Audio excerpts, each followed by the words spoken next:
continues in Pottsville. Officials now say they may take the wrecking ball to some of the worst offenders. Matthew Petrillo joins me now live in the studio with the destructive details. Matthew? That's right, Kathy. The city says they plan on demolishing about 10 homes, and the money to do that comes from state grants, not the city's budget.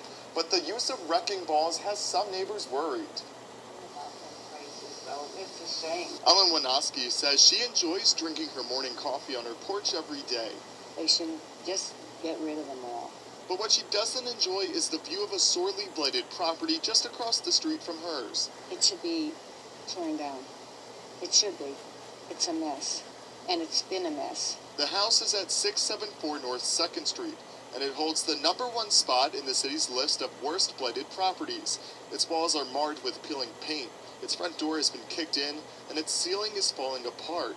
But the owner is nowhere to be found. Now, the owner of this property isn't even from Pottsville or even the country. He actually lives in Canada. So last June, the city sent him a letter asking to meet with him by July, but he hasn't responded. Some of these properties, more than half of these properties are out of town landmark. The one that they discussed yesterday at their meeting was owned by an individual up in Canada who probably was never in Pottsville.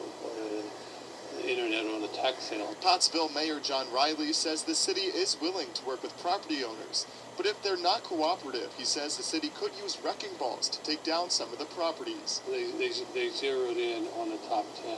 Pottsville Zoning and Code Enforcement Office says the money used to demolish the blighted homes is all coming from state grants. We were able to obtain a little bit of funding through Community Development Block Grant money, and we're looking at demolishing some properties that are in very serious condition and they're affecting neighboring properties. Meanwhile, Ellen says she'll be glad when the home is no longer in her view, but she's worried about the damage that could be done to the homes next to the blighted properties if the city takes a wrecking ball to it. And I don't know how the neighbors can stand living next door because they take care of their home too.